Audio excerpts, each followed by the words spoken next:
Every now and then, an idea takes form that changes everything. It revolutionizes the way we see and understand the world around us.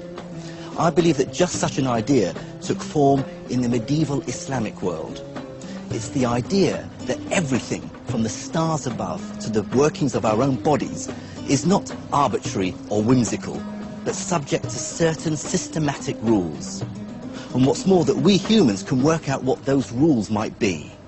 And then we can refine and test our theories through observation and experiment. In other words, it's the idea we now call the scientific method.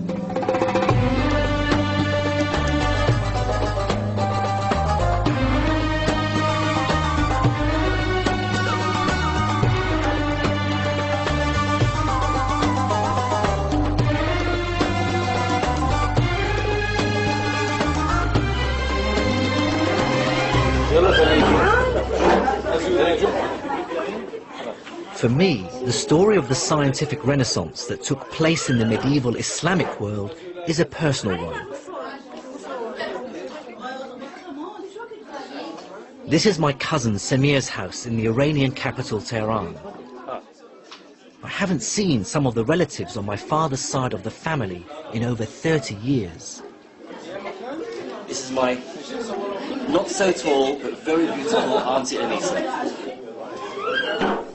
The Al-Khalili family is originally from the city of Najaf in Iraq, south of Baghdad.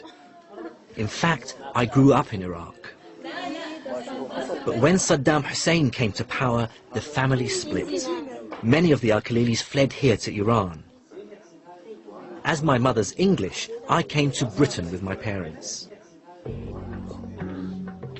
There I pursued my passion for science and am now a professor of physics at the University of Surrey.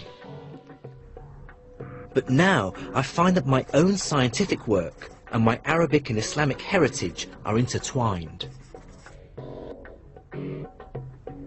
On my journey through the Middle East, I discovered that an astonishing leap in scientific knowledge took place here 1,000 years ago under a powerful and flourishing Islamic empire. Wealthy, powerful, successful cultures will produce enormous advances in understanding and in technique.